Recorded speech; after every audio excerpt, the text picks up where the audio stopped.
Jumatano tarehe 3 mwezi ni wa kwanza mwaka 2018. Popote pale ulipo, natumai umekuwa na siku njema. Karibu kwa taarifa za KTN leo. Jina langu ni Mary Kilobi, mtangazaji wa ishara akiwa ni Meresha Awiti.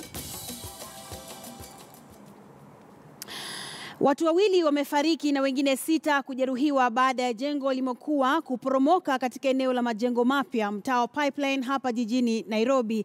Inaarifiwa kuwa jengo hilo liliporomoka wakati upande mmoja ulikuwa ukibomolewa. Inadaiwa kwamba mwenye jengo hilo alikuwa ameliuza na lilikuwa likibomolewa na mwenyeji mpya baada ya wapangaji kupewa notisi ya kuhama na wengi wao kufanya hivyo. Shughuli za uokozi zilikamilika mapema leo. Waliojeruhiwa wanapokea matibabu katika hospitali ya Mama Lucy.